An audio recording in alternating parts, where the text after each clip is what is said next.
Hello, and welcome to the Straight to the Source podcast. I'm Tawnya Bahr. And I'm Lucy Allen, and we're looking forward to taking you straight to the source of the people driving our food and hospitality industry forward. Today's episode is proudly brought to you by Squizify, the digital food safety platform trusted by leading hospitality brands across Australia and the world. Today we're joined by a chef who's bold, brutally honest, and unapologetically Italian. Chef Danny Russo has cooked in some of the world's great kitchens, from London to Rome to Marseille. But it's here in Australia that he's truly made his mark. From the Beresford to Sala, and now through his Russolini Group, Danny's influence runs deep through hospitality. But beyond the hats and the headlines lies a story of resilience and reinvention. So today, we're going straight to the source of Danny's drive, his heritage, and maybe some of his secrets along the way. Well, Danny, thank you so much for coming in the studio and being on our podcast today. It's an absolute pleasure. I know you've been trying to get me on for a little while. But we did it. We did it. Look, I got back from overseas and I said, you know what? We're going to make it happen. So thank you so much. Yes. Now, I just want to say straight up that what both you and Lucy do for the industry is absolutely amazing, especially for us chefs. And it's really, really important. I don't think you guys actually understand what you guys do, because for us, we don't get always the opportunity to actually meet a lot of the smaller suppliers, and you bring them straight to us, to the kitchen. Yeah. Which is fantastic. And it's great to see the passion so they get to understand and know. But more importantly, it's great that you're actually doing all of this and nurturing a lot of the younger chefs that are coming through, which is phenomenal. That's why I know that in 10, 20 years' time, this industry is going to be at a much better educated, well-rounded industry than what it is today. Oh, well, So thank you for that. You're very welcome. And, it's fabulous that, our industry is quite small in Australia. And it is, but it's very dynamic. And more importantly, I do a lot of travel. I literally just got back from Milan. Yes. Yeah, so which is great. And so I do a lot of travel between, the Middle East, Asia, the US, and Italy. And Australia, 20 years ago, no one knew about us. They used to think, we used to have kangaroos in the front yard, which was fun. Yeah, it was just hilarious. But now we are actually, we are the leaders when it comes to food. Everyone wants to come over here. Everyone understands and knows that when you come to Australia, you will eat very good food consistently, whether it's the food, the coffee, at all different levels. Absolutely. And this is, once upon a time, we used to look overseas for inspiration. Now overseas look over to us. That's absolutely. And yes. you think about it, when would you go to Italy or to the US and find Australian pubs? Never in your life. And now they're popping up everywhere. So that just gets to tell you, how good Australian produce and Australian chefs and the food that we are doing here. And it is one of the most competitive markets in the world here in Australia compared to everywhere else. Because our margins are super tight compared they sure are. to everywhere else. So it's quite interesting. I've lived in this country 29 years, and the food scene, and when you look at olive oil and you look at the diversity we have here, we're growing truffles and saffron, and, the techniques have improved, and our fruit and our, quality of our produce is the produce second to here in none. Australia, whether, and this is the best part, I call this, like, Australia's like the minestrone. There's a little bit of everything in it, which is great. But, we are so blessed. We've got an amazing Asian community, and the produce that you have here is, you close your eyes and you would think you're overseas. That's how great it is. The spices and all of this, whether it's the Indian food or the Italian or the Greek or the Spanish, the flavour, the produce that we have here is amazing. That's number one. And that's the one thing that, when I do travel overseas and you work in the kitchen, so you get to see what it's all about, especially when it comes to the produce and the seafood especially, and the meats that we have, because of our strict guidelines with the biosecurity and everything else. Every now and then we do complain and whinge and things like that, but that's human nature. But when you do go overseas and you work with the produce that they've got over there, you don't realise as to how lucky we are, because the way the producers grow the produce, how they handle the produce, Yes. the respect that the chefs give to the produce. They want to know the provenance of what it's all about. And this is where people like you come into it, because you've actually, go down to Adelaide to have a look at the onions. Yes. You think about it, how many chefs would really want to spend the whole day knowing about onions? Mate, we wanted to. Yes. Because it's paramount, because we use an onion for everything. Yes. So yes. It's all the little bits and pieces that, it's all the little 1%ers that make up the difference. And that is, you can tell walking into an Aussie kitchen to a European kitchen, Well, when did you first realize that food was going to be your life? It was very simple. So in the family, there's two sides. My dad was a builder, and, mate, I can't even change a light bulb to save my life. And my mum, just like every Italian mum and grandmother, they're amazing cooks. A lot of them on my mum's side, they're all chefs and restaurateurs, and it just started to evolve. Did you grow up in Australia? Yeah, so I was the only one in the family that grew up, born in Australia, but as soon as we were born, went back and lived overseas for a number of years, and then we came back, and so we did the backwards and forwards a few times. But, look, we still at home, mum still speaks, fluent Italian, so, and it's great. But the whole thing is that, the essence of not just Italian cooking, but of any cuisine is that, whatever you grow in the backyard goes onto the table. So, my parents, especially my dad, used to love the garden. We'd have a fig tree, mango tree. We'd have, all the lettuces, all the herbs, everything was from there. We used to have wood-fired oven.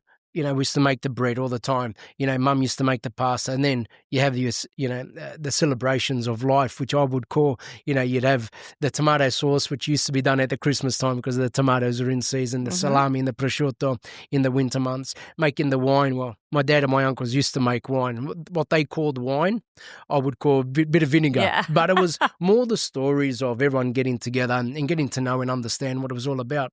So because I lived in an area predominantly Italians. So what area? Is this in up the inner New west, South Wales? in inner west in Abbotsford. Okay. So Abbotsford Five Dog was full of Italians. It still is, and everyone knew when it was salami day or making of the wine, or whether it was a tomato day, and special moments. So let's talk about Italy. So where are your family from? Yeah, the family's from Basilicata, which is just under Naples and above Calabria. So we're the third smallest region. Matera is probably the most famous part of Basilicata because it's very close to Puglia. Our coastline is only 10 k's. So they actually made a movie many years ago called Basilicata Coast to Coast. So it's only 10 k's, but it is absolutely beautiful. It is rugged. It is resource rich, infrastructure poor. 1,200 meters above sea level. But I tell you what, it's absolutely beautiful. And what does it mean to you when you go back and visit now? Oh, look, when I go back and visit, it's more about the history of the family. So it's like everything else. We've got family in Rome and all the way down. So, when you go down there, you get to see where your grandparents grew up, where your father grew up, your mother and all this. And therefore, there's always that a special bond with the food, the place, even though it's so frustrating because to get there, it's such a bastard to get there. You got to get the bus, and my cousin is the bus driver. He's never on time. You know what I mean? He's like half an hour to 45 minutes late. And like you're driving and you're almost thinking you're going to get off the cliff. It's just like one of those in the movies. But, you get there and it's just like, I don't know, it's almost like paradise. Someone just, you flick the switch. You can have all the stress in the world. You get over there and then all of a sudden, it just disappears. And it's amazing. The only thing that doesn't disappear is my weight. I go there and I just put on several kilos, so it's That's terrible. when you wear your stretchy pants coming home, Oh, it's terrible, But look, I mean, everyone from their hometown has a this connection, but more importantly, it's the DNA of where you've come from and what it's all about, and there's history. You go to the buildings and there's centuries old. So although we don't have that here in Australia, there are other things that we've got which make it just as beautiful. And so, people say, oh, why don't you go back and live over there? Well, yes and no. Australia will always be home, because there's something about it. I love traveling overseas, but when I come back, you smell the air, you get to see what it's all about, and you think, yeah, I'm home. This is home. Home is where the heart is, but over there it's a great experience. But Australia will always be home, no matter. Well, let's talk about your culinary side and your food. I've heard you say once that you love innovation, but you don't like gimmicks. Yes, 100%. It, look, Please it's just, explain. look, it's very, look, cooking's been around for forever and a day, you know, and when you look throughout history, there's always the classics and there's always the reworked classics. And before you can do modern food, you need to understand the history of the dishes. Yes. Okay. You know, do I get excited if someone wants to, balance a 63-degree egg on a twig that's at 43-degree angle? No, I don't get excited. I get excited when someone can tell me the story, where the piece of fish come from or the meat or something like that, or the grower, and you can taste it when someone's had the passion in the food. That's what it's all about. I'm not worried about something that's so sterile on a plate. We've all worked at those places, spent many years in London, Michelin star restaurant. Mate, it was great. It was hard. It was great. Really enjoyed it. Thank you very much. But that was back then. And if you don't evolve, there's a difference. You evolve with technology, but you don't. When it comes down to cooking the food and understanding and all of the passion has always got to be there. It's just got to go to that next level, and you can taste it when someone is doing a menu or a plate for them and not for the customer, and there's no story on the plate. And that's what it's all about. Because when you get to a dining table, everybody belongs on the dining table at the dining table. Okay. So food, everybody has the right to eat good food. That's what it's all about. Through every religion, every race, it's all there. There's no discrimination when it comes to eating great food. It's our job as chefs to make sure that we provide that, no matter what. So what is your approach? My approach is very simple. Just respect the produce. So just like I do with Italian food, we specialize in doing Italian food. So for me, it's all about, still the flavor is Italian. The cooking and the spirit is still Italian. It's just that we have increased the pantry, okay? But it doesn't mean that you start putting soy into your Italian cooking, because, mate, that's you've just ruined two most amazing cultures. You need to respect all of that. But, you can utilize a lot of the old school cooking, like, for example, some of the ingredients, collatore di alici, and garum, which has been around since the Roman times. Yes. And it's only come into trend about the last 10 to 15 years, give or take. But now it's part and parcel of what we're doing, because people understand there's a story behind it. It wasn't just introduced. So we've gotten to understand and know how to use it, what it's all about. Just like with the Bortaga, for example. My good mate Giovanni Pilu is doing an amazing job. But what he's doing, he's using Australian produce. Yes. He's putting the spirit, the flavour, the technique, that's all Italian. And telling that story. Yes, because don't forget, Bortaga is from Sardinia. He is 100%. You cut him open and it's all of that. But he's respecting the produce that we've got here in Australia with the Italian flavours. And that's what it's all about. You need to know the history of a dish. You need to know the story behind the dish, and not that you just try and make something up. And that's the difference. That's the philosophy. So with Russolini Group, how did it all start, and where are you going? Oh, look, there's no end date, and there's definitely no final chapter. I love what I do. So we do a lot of work, not just here in Australia, because I've obviously got Sala with a good mate, Con and Kerry Dides from the Dides Waterfront Group.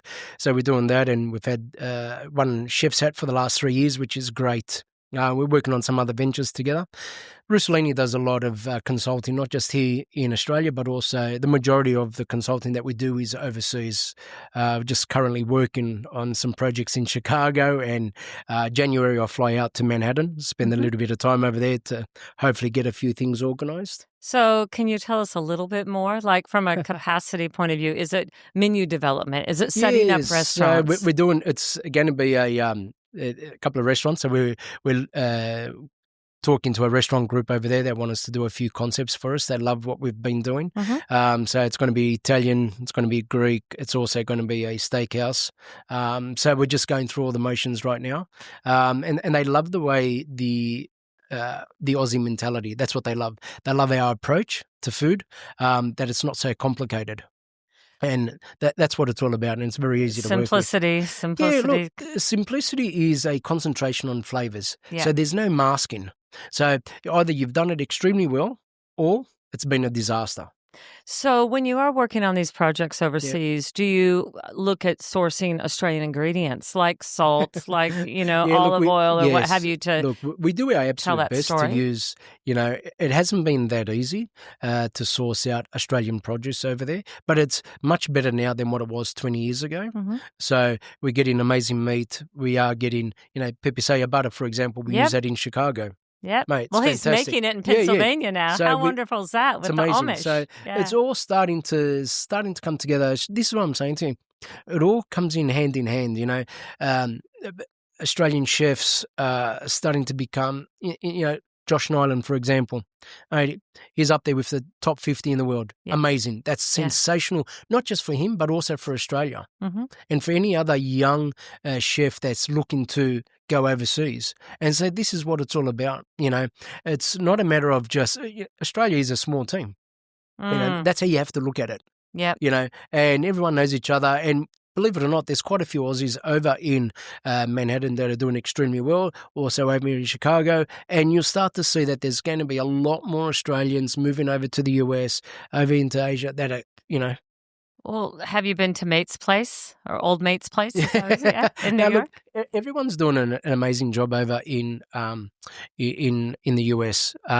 New York is amazing, and the difference is that we have a different approach. Yeah, and that's what that's what's we stand out compared to a lot of others, and it's because of those reasons. Because we really and truly do respect the produce. Well, then that leads me to my next question. How do you manage your supply in Australia? Like, do you have a procurement team, or how are you going about that? So it's very easy. I mean, believe it or not, it's actually easy to do business in the US, especially to get what you need. It's just a matter of timing. That's what it comes down to. The logistics, mate. They ship elephants from one end of the world to the other, no problem in the world. I'm sure they can, ship 20 kilos of butter, and they've done successfully. It's just a matter of finding the right supplier, putting in touch with the right person to bring them in, and this is what happens. So it's really not that hard. I mean, when you go overseas, especially the US, the two big meat suppliers that we use both have Tajima, which is amazing Wagyu beef, and also Westholme, which is amazing as well. And they're both equally as good as each other, absolutely amazing. And the best part is they're both available both on the West Coast and on the East Coast of the US, which is amazing. So that's what you're looking for. So when you walk in a venue, are you walking into an existing venue and helping them fix the problems? Yeah, sometimes we go into places where we need to, sort out how it all, bring it back to its glory days. Yep. And sometimes it's not that easy, and you're not the most liked person in the world. Mm-hmm. However, the beauty about it is you always got to work to a common goal, and that goal is to make sure that it becomes financially viable. Everybody's happy, the owners are happy, and on top of all of that, you're doing it with integrity. That's the most important part. Yeah. You don't go into a place and say, "Nah," you throw out the baby with the water bath. It doesn't happen that way. You need to work with the suppliers. You need to see if they are capable, whether or not they've been given the right brief. Who's been told, who's been telling them what they can buy, what they can't buy. So you've got to give them the opportunity, because the last thing you want to do is get the locals, to fight you, because they all talk, just like what we do here in Australia. So work with them and then come up with a solution and say, okay, well, this is the quality that I'm looking for. These are the standards. I need you to meet these standards.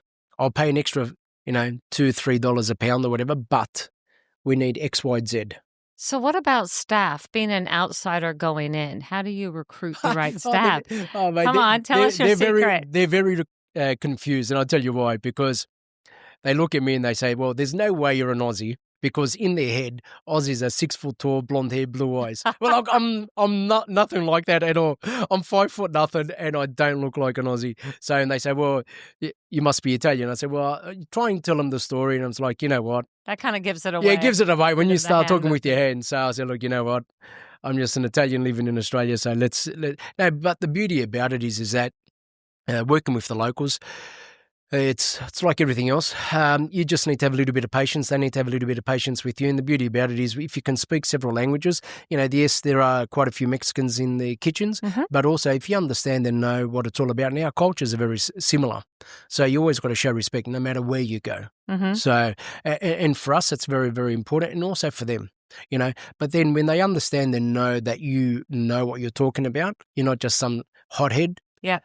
And that you know what it's all about, and you go in there, you do service, then all of a sudden things change. So how do people find you?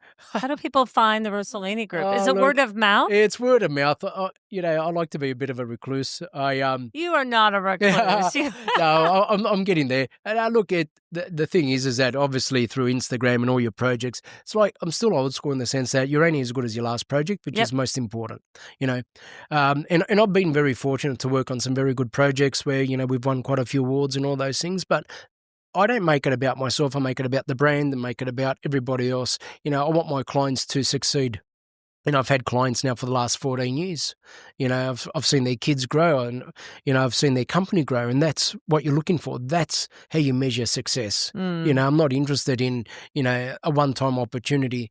A lot of my clients, got one client where we started with 3 hotels. We finished up when they had 28 hotels, because that was quite demanding and it was amazing. And you learn so much, and it was great. And this is how we do it, whether they find us through word of mouth or Instagram, websites, whatever. But the beauty about it is that it's always about the last project. No matter how far into technology, advanced we are and everything else, it's still word of mouth, and that's it. So let's talk about technology. How have you leveraged AI in the workplace? It's funny you say this because I was just over in Host Milan. So that's where they do all the big equipment fair. So they've got 24 halls of equipment. Okay. So they've got from the super basic to the super out of this world.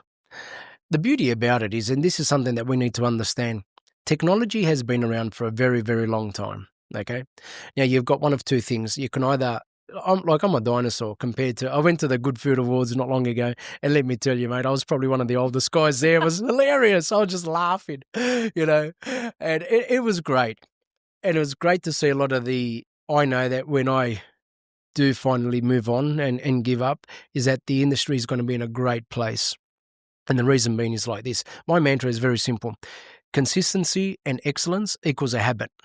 Okay? So, which means basically you got to be laser focused on what you do. I shouldn't have to worry about, for example, the pine nuts. You can put pine nuts in the oven, 2 minutes, 160 degrees, whatever it is, they're going to be perfect. I should be focusing on making sure that the pasta is going to be al dente, that, the sauce is perfect. That's what you should be focusing on. When it comes to AI, we already use it. All the combi ovens, there's so many things. You got it on your phone, whether it's, if your fridge is a little bit hotter than normal, there's an alarm that's sent to you saying, hey, something's wrong. So we already use it. And one of the things that's very important, if you don't evolve, you will literally disappear. There's, this steak's medium rare. Have you probed it? What are you doing to it? What's going on? These are all the things. So you need to have that consistency. You need to have that, laser focus, but also making sure that you use it wisely. I shouldn't have to worry about, the pasta, put it in, put a timer. I know that is, 3 minutes, 4 minutes, whatever it's going to be.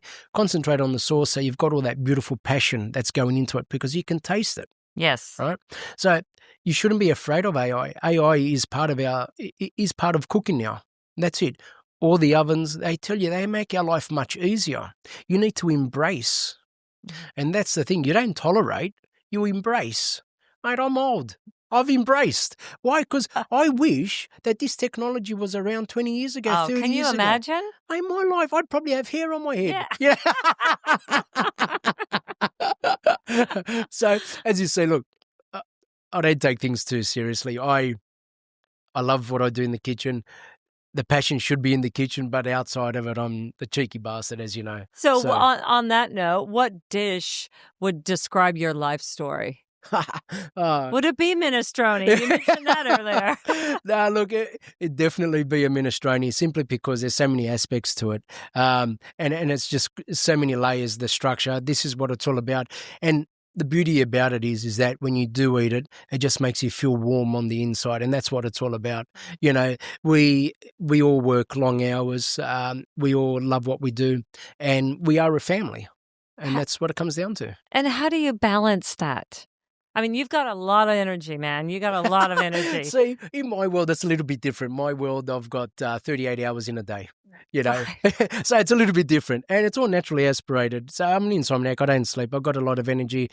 I've got my test kitchen where I can use up a lot of that. I go do a bit of exercise, whether, you know, whatever it is. But the beauty about it is that I love being creative. I don't like to sit still. You know, I think I'm even struggling when you told me that we've only got a 45-minute interview, because I'd normally talk. That's my warm-up exercise when I talk. So, yeah, no, that's what it is. When I cook, it's easy. It's very relaxing. I play my, depending on the mood that I'm in. So when I have to be creative, I play my house dance music. You know, if I'm cooking for the family and all that, I've just got relaxing music. You know, but it's all at the moment. I'm listening to Taylor Swift. It's amazing.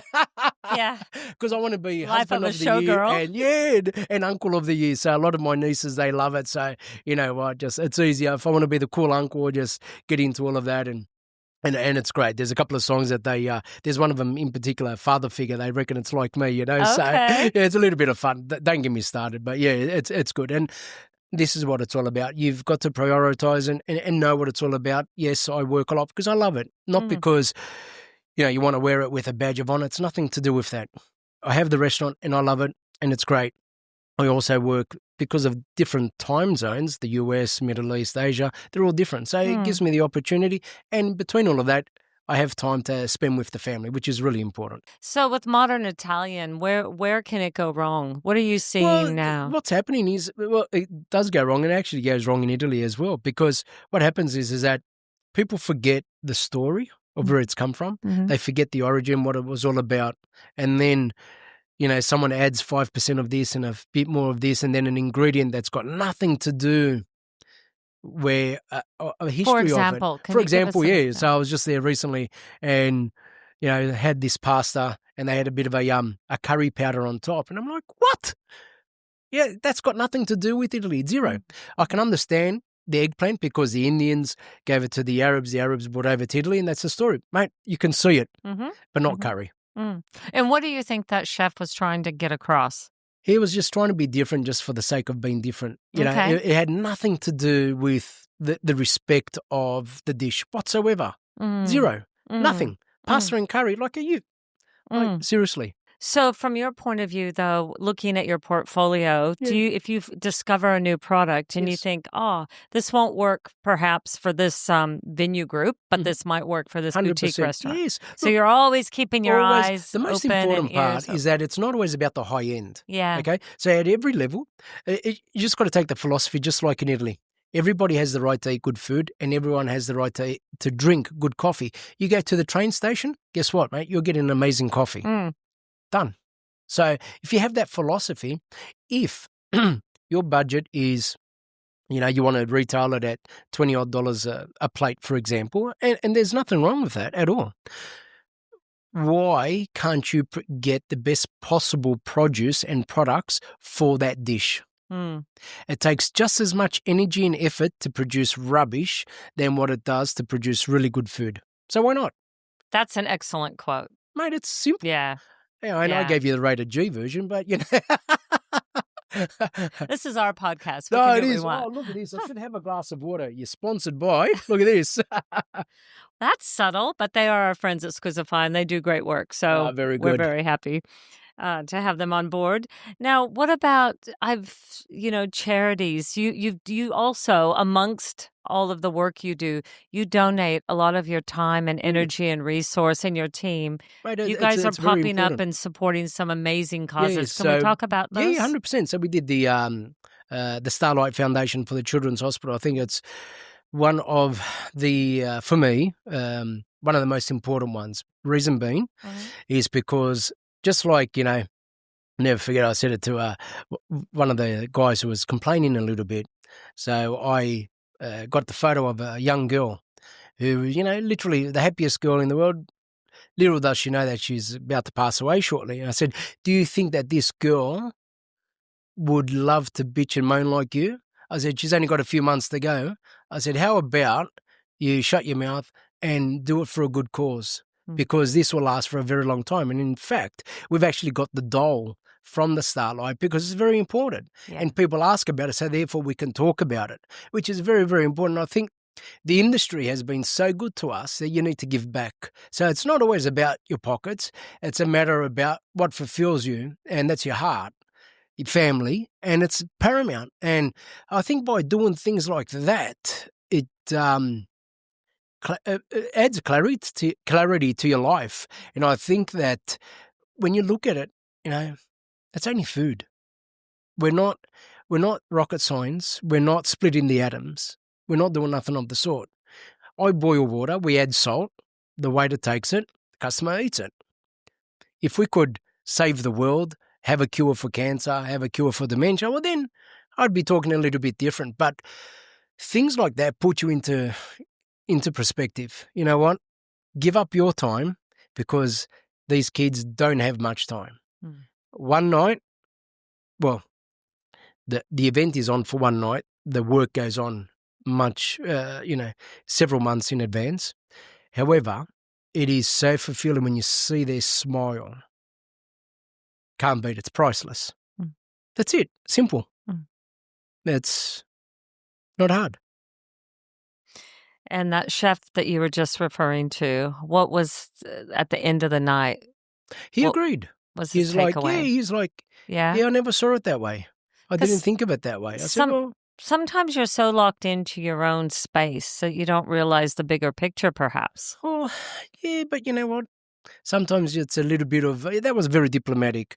I think of it as more that they're so in tune with their own bullshit that they forget about what's really important.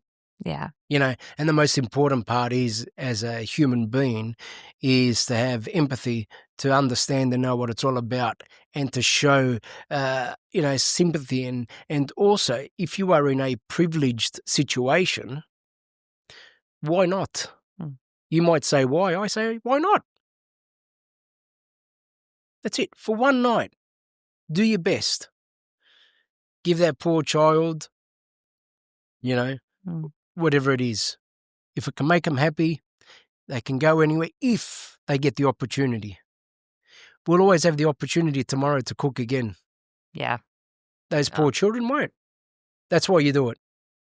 So you mentioned your siblings and that you were born here in Australia. Yeah. How many siblings do you have? I've got two much older sisters. So as you see, I'm the youngest in an Italian family and the only male as well. So you can imagine, mate. I'm the golden child. That's it. No, look, it was great. My sisters are much older than me. We get along really well.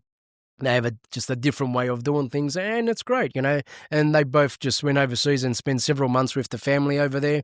So it's good. So, it's great. I wouldn't have it any other way. Well, hospitality's in your blood, clearly, but also your family. So some of your family, they have restaurants in Italy? Yeah, over in Rome. So my cousin Pasquale, he's got a wine bar, gelateria, and a very cool little trattoria over in Rome.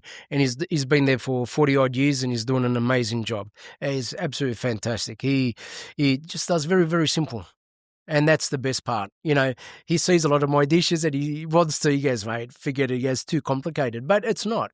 It's when I go over there, we have the opportunity to cook together, or he's come here, we cook together. We have a lot of fun.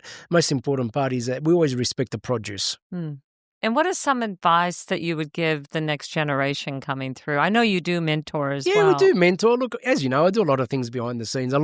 As you know, I'm like the Phantom. 1 minute you see me, 1 minute you don't. It's not because of anything. This industry has been really good to me, and I've had a lot of fun. I like to stay behind the scenes. Let a lot of the younger ones do it. They need their time. I've had my time, and it's been great, right? And I think that, the one thing that I do tell a lot of the young ones, is that you absolutely need to love this industry, not just like it. You need to love it because you can taste it at the end. The customer is going to taste it whether you've put all the love in it or if you just don't care. You know. Also, when you wake up in the morning, if you have fire in your belly and you have excitement, without a doubt, you know, it carries you through the whole day and it influences those around you. Yeah, look, that's number one. But number two, what's very, very important is that we've got some young chefs in our kitchen at Sala. And I always thought not all of them are Italian. And I always tell them, you don't need to be Italian to cook amazing food. What you need to understand is the flavors. You need to understand the philosophy. You need to have the knowledge of the history of the dish, and you need to respect it. Yeah. And when you understand all of that, let me tell you, you'll cook amazing Italian food. And that's the most important part. It comes down to the respect of the ingredients. Okay. When you think about your legacy, is that what comes to mind? That's what comes to mind to me. Look, 100%. It's, but you also got to have fun. Don't take it too serious. Be laser focused when cooking, but also have a little bit of fun. You can be cheeky, but without going too far. And you've got to have an identity. And that identity is that you need to cook amazing food, but also be very approachable. And be like an elastic, knowing that you need to know when to contract and when to expand. And also, don't forget that the customer is one of the most important people in the restaurant, just like your staff. Okay? So they balance each other out. What do you do if you have a screaming kid in the restaurant? You go and look after them. Don't say, because that could be the first time that, like we had that just not long ago. And I went up to the kid, we started talking, and I showed him we've got a dry aging fish room, fish cabinet. But the hardest part was that he asked me, why are the fish sleeping upside down? I said, mate, I'll leave that to your parents to tell you. But you know what? They're sleeping and they're in a good place, So, and the parents, they were forever grateful, because so it's all about making people feel comfortable and giving them an amazing experience, something that, going to restaurants is all about an experience. Yes. It's not just about the food because it'd be one-dimensional. It's not about the service because, again, it'd be one-dimensional. It's about the X factor. It's all the little bits and pieces, those little 1% that we were talking about before, how it all comes around in a cycle, comes all around. When you're in the kitchen as a person, as everything else, it's all about those little 1%ers, because that comes out naturally. You're not going to read in a book, page 7, my chef told me I need to do. No. It needs to come. You need to think about it. And that's what it's all about. Well, what's some ingredients that come to mind that you've discovered recently? Has anything crossed your kitchen path? Yeah. See, I like to experiment. I like to have a little bit of fun. I've been playing with a lot of salts. So I like making my own salts. We've done some beautiful salmon salt. We did some salmon oil, all these little bits and pieces. I'm having a lot of fun with those things. We did for example, we did a beautiful kingfish fish sauce, garam. So, the first one was a disaster, Yeah.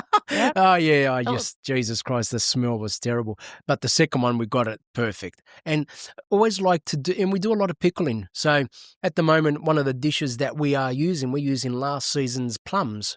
So, every year I love to pickle a lot of things, whether it's the plums, the cherries, anything like that, because when you put it onto the dish, there's a story behind it. We did, at Russolini, I did a 14-year-old carrot salad. So, I know, I'm a bit crazy. All right, so, explain. So I pickled carrots, 14 years, 13 years, all of those years, all the jars. Okay. So I made a salad with all those carrots. And the flavor. And what was the color differentiation? They went from super pale, transparent, to all the way to being super bright and amazing. So, and there's all different. But you know what? When you start talking to people, like a customer said, he goes, I'd feel guilty if I didn't buy this. He goes, because you've explained it so well and you're so passionate. I said, mate, it wasn't even on the menu. I just gave it to him just to try. And it was amazing. So completely different. So it gives you the opportunity to do all these things. And we're actually proud to say that, last season's plums or last season's cherries or cherries from 2014 or whatever it's going to be, because I know that we've handled it extremely well from the supplier to us. We've made it. There's a story Or do you want the story of, hey, I just opened up a tin and I'm using it? Yeah. No, there's Like, no story seriously, there. no story. Yeah. And when you talk to the suppliers, whether it's the green tomatoes or the Romaro farms or the guys from Parisi, with the white asparagus at the moment, we just finished using the Amazing. pickled white asparagus from last season. Mm-hmm. Amazing. And we're just about to pickle a hell of a lot. I mean, the boys don't know it yet. But When the these boxes yeah, come when the in. boxes come in, it's like, mate, peel them and let's get it organised. The ones they love is when we do the Morello cherries, because we order about 250 kilos of them at a time. They love it. I show them one and go, guys, now you need to do all that cases that are over there. But that's what it's all about. You need to embrace, you need to get into it. And there's always a bit of a story, and that's what comes down to it. To do your own pickles, to make your own pasta, to do all of those things, it's beautiful. And there's a story behind that. That's what it is. It's very hard to tell a story when you just open up a bag. Indeed. Yeah, that's all. What are your thoughts around truffle salt? Speaking of salt. Look, I don't mind truffle salts if it's done right. The one thing that I don't like is truffle oil, because it's got nothing to do with... So I'm an olive oil judge. I'm ambassador for the region of Puglia, okay? Mm-hmm. And I do a lot of my judging overseas, and it's fantastic. I really love it. Australian oil has gone in leaps and bounds in the last 20 years. It's absolutely amazing, okay? The one thing that everyone needs to understand, and the growers will tell you this, and this is my pet hate, because the Italians are the world's best at doing this shit. It is, it costs $18.50 a litre to produce. So how the hell can you buy extra virgin olive oil at $8 or $9 on a shelf? Mate, the only virgin is the kid putting it on the shelf, Yeah. So, and this to me is like, mate, are you serious? So the more we can get rid of that rubbish, the better it is for everybody concerned. Yes. And it's very, very important. I don't care what anyone says. You need to pay for quality, okay? Simple, because then it becomes a habit. You just instantly buy. So it goes back. Excellence, consistency equals habit. So all those little bits and pieces, those little 1%ers, they all intertwine. It's very, very important. And when you live by it, you work by it, you understand by it, it just makes life so much easier, because automatically then you'll know. It's just part of your DNA. Yeah, 100%. Yeah. And this is what it's all about. To me, I'm not interested in truffle aromas. Australia produce amazing truffles. All you need to do is get the seconds, blitz it up, butter. You've got your truffle butter, put in the freezer, done, right? You want to do your truffle salts? Very simple. Australia produce amazing salts. Olsen, for example. Get that, put it there with your truffles, all the trimmings, everything else. Leave it there for a little bit and use it. Done. And they do have a beautiful truffle salt that's 100%. Very seasonal. Yes. And it's loaded with truffle, and it's that's black Perigord truffle, and it's local, and yeah. But that's what you want. Yeah. This is, there's no synthetic, there's no, mate, look.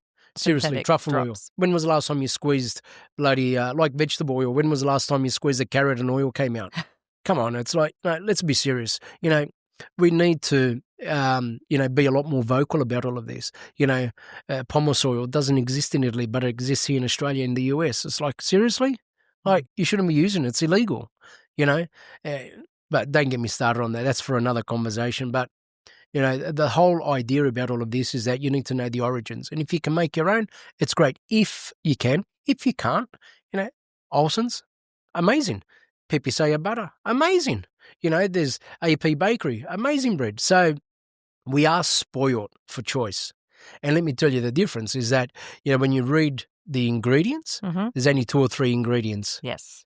Right? And that's important. You read some of the ingredients in the US, there's 15 ingredients. It's got nothing to do with truffle or salt. Yeah, no, isn't that the truth? They have come a long way, and there are a lot of, interestingly, when I first moved to this country, I started a condiment company, and I traveled through the States looking for condiments that were preservative-free. It was very difficult to find some. 100%. And at the time, I managed to narrow it down to Napa Valley mustards and Gilroy garlic products, but it was quite difficult.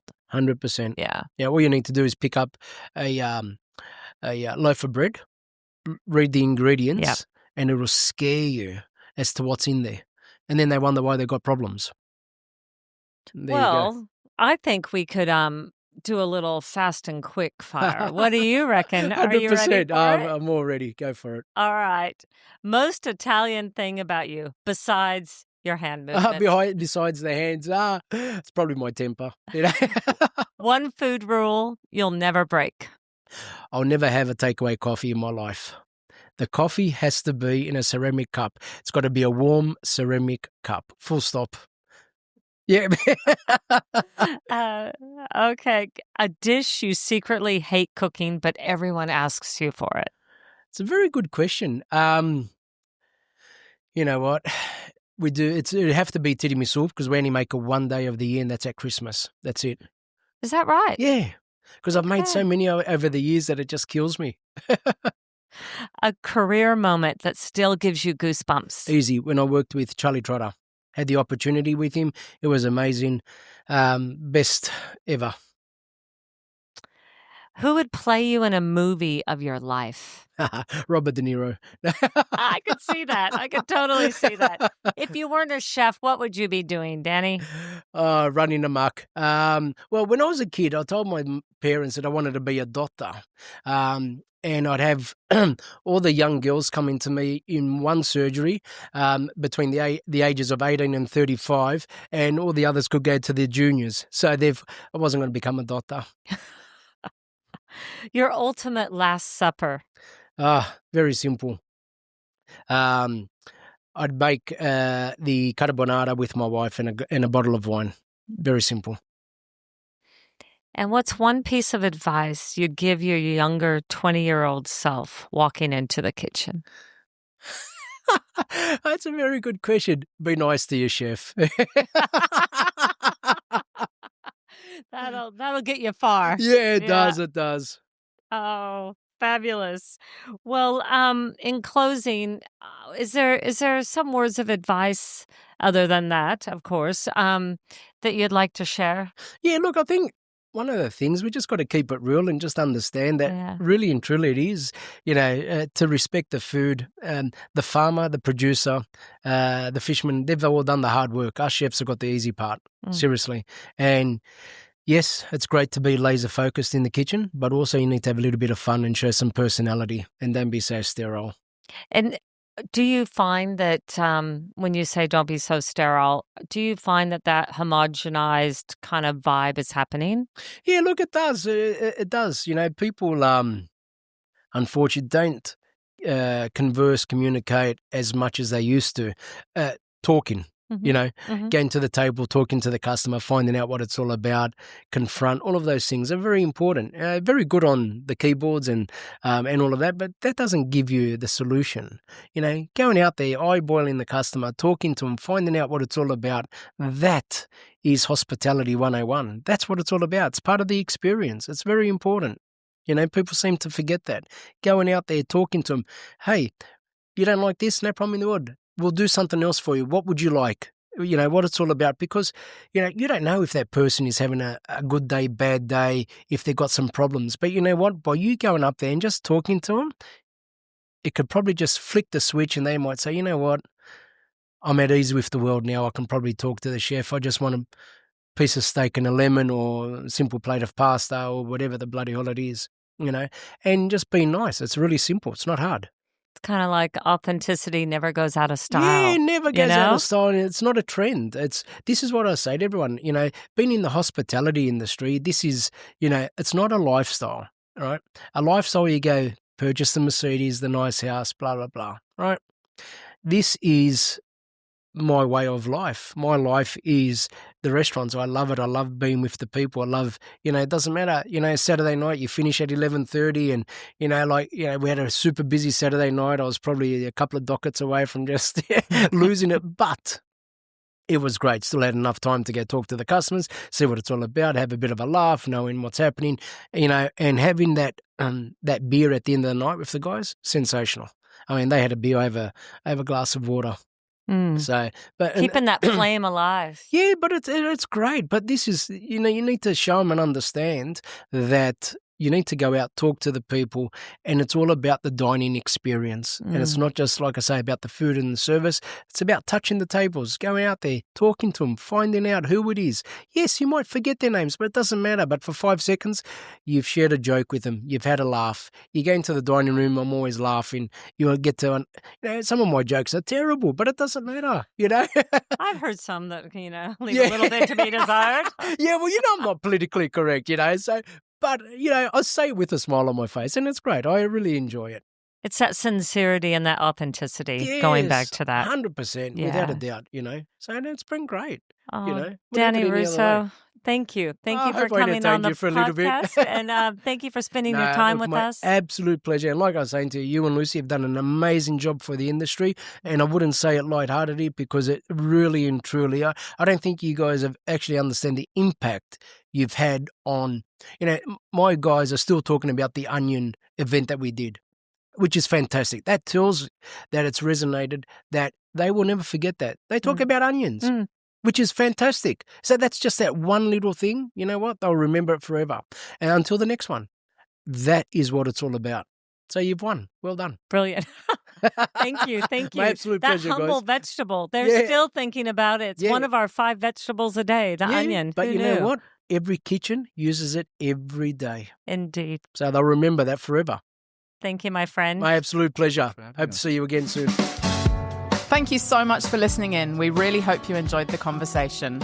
We would be keen to hear from you if you've got a story to share, or if there's a topic we should bring into the conversation. And a special thank you to Squizify for their support in this series, where leadership meets the future of food.